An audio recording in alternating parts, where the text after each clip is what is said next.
নমস্কার বন্ধুরা, Monica's food খাজানাতে সবাইকে স্বাগত। আজ আমি আপনাদের তৈরি করে দেখাবো দুর্দান্ত স্বাদের পটল ভাপা। সম্পূর্ণ নিরামিষ একটি রেসিপি। ভিডিওটি স্কিপ না করে পুরো ভিডিওটি শেষ পর্যন্ত দেখুন। আশা করছি আজকের রেসিপি সবার ভালো লাগবে। পটল ভাপার জন্য নিয়ে নিলাম 6টা একটু বড় সাইজের পটল। এবারে একটা ছুরি দিয়ে পটলের দু সাইড কেটে নেব। পটলের দু সাইড কেটে নেওয়ার পর পটলটাকে আমি ভালো করে চেঁচে নেব। এভাবে সবকটা পটল আমি চেঁচে নিয়ে মাঝ বরাবর দুফালি করে কেটে নেব। ভাপা তৈরি করতে একটু কচি পটল নেওয়ার চেষ্টা করবেন, এতে পটল ভাপা খেতে ভালো হয়। সমস্ত পটল এভাবে চেঁচে নিয়ে মাঝ বরাবর দুফালি করে কেটে নিলাম। এবারে পটলগুলো ধুয়ে নিয়ে এতে দিয়ে দিলাম সামান্য নুন ও সামান্য হলুদ গুঁড়ো। হলুদের পরিমাণ বেশি দেবেন না, হলুদ বেশি হলে পটল ভাজার পর পটলের কালার চেঞ্জ হয়ে যাবে আর পটলগুলো দেখতেও সুন্দর লাগবে না। তাই আমি সামান্য হলুদ গুঁড়ো দিয়ে পটলগুলো মাখিয়ে নিলাম ও 10 মিনিট রেখে দেব ম্যারিনেট করে। এবারে ভাপার জন্য মশলা তৈরি করে নেব। একটা মিক্সি জারে নিয়ে নিলাম 1 চামচ কালো সর্ষে, 1 চামচ হলুদ সর্ষে, 1 চামচ পোস্ত ও সামান্য নুন। শুকনো অবস্থায় গুঁড়িয়ে নেব।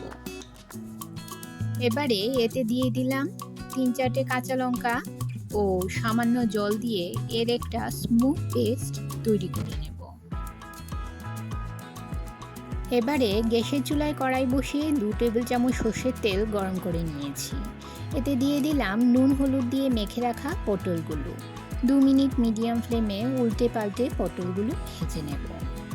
পটলের জলজলে ভাবের জন্য অনেকেই পটল খেতে চান না। পটল এভাবে ভেজে নিয়ে রান্না করলে পটলের মধ্যে যে একটা জলজলে ভাব থাকে সেটা চলে যায়। আমার চ্যানেলে নতুন বন্ধু হয়ে থাকলে চ্যানেলটি সাবস্ক্রাইব করে পাশে থাকা বেল আইকনটি প্রেস করুন আর নোটিফিকেশন অল করুন পরবর্তী ভিডিওর আপডেট পেতে। আর যারা ফেসবুক থেকে ভিডিওটি দেখছেন তারা ভিডিওটিতে একটা লাইক দিয়ে পেজটি ফলো করুন। পটল ভেজে তুলে নিলাম। এবারে যে পাত্রে ভাপা তৈরি করব সেই পাত্রে নিয়ে নিলাম সর্ষে পোস্তর পেস্ট। জারে যে পেস্টটা লেগেছিল সেটা ধুয়ে সামান্য জল এতে দিয়ে দিলাম আর দিয়ে দিলাম 1/2 চামচ হলুদ গুঁড়ো, 1/2 চামচ লাল লঙ্কার গুঁড়ো যাতে এর একটা সুন্দর কালার আসে, আর দিয়ে দিলাম স্বাদ মতো নুন। নুনটা আপনারা বুঝে দেবেন, পটল ভাজার সময় নুন ছিল ও সর্ষে পেস্টেও নুন ছিল। আর দিয়ে দিলাম 1 কাপ পরিমাণ নর্মাল টেম্পারেচারে রাখা গরুর দুধ ও সামান্য পরিমাণ চিনি, আর দিয়ে দিলাম 1 চামচ কাঁচা সর্ষের তেল। সব কিছু ভালো করে মিশিয়ে নিয়ে দিয়ে দেব ভেজে রাখা পটলগুলো। বন্ধুরা, যারা আমার চ্যানেলটি সাবস্ক্রাইব করে আমার পাশে আছেন আর ভিডিওটি প্রথম থেকে শেষ পর্যন্ত ফুল ওয়াচ করছেন তাদেরকে অসংখ্য ধন্যবাদ। আর যারা নতুন বন্ধু অবশ্যই 24 ঘন্টা অপেক্ষা করবেন। 24 ঘন্টা পর আমি আসবো আপনার চ্যানেলটি ভিজিট করে আপনার পরিবারের সদস্য হওয়ার জন্য। আর দিয়ে দিলাম কয়েকটা চেরা কাঁচা লঙ্কা। এবারে টিফিন বক্সের ঢাকা দিয়ে পটলগুলো ভাপিয়ে নেব। একটা কড়াইতে কিছুটা জল গরম করে এতে একটা খাবারের স্ট্যান্ড বসিয়ে দিলাম।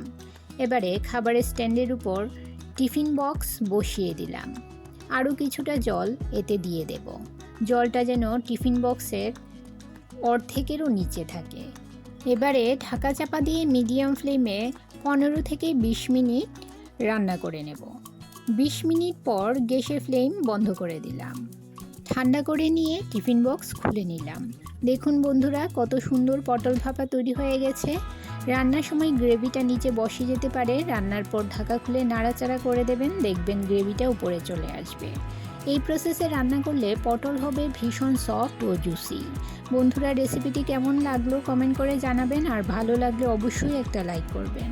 আপনার একটা লাইক পৌঁছে দিতে পারে আমার রেসিপি আরও বহু মানুষের কাছে। গরম ভাতের সাথে এই রেসিপিটা খেতে লাগে দুর্দান্ত। তাহলে বন্ধুরা, আজ এই পর্যন্তই, ভালো থাকবেন।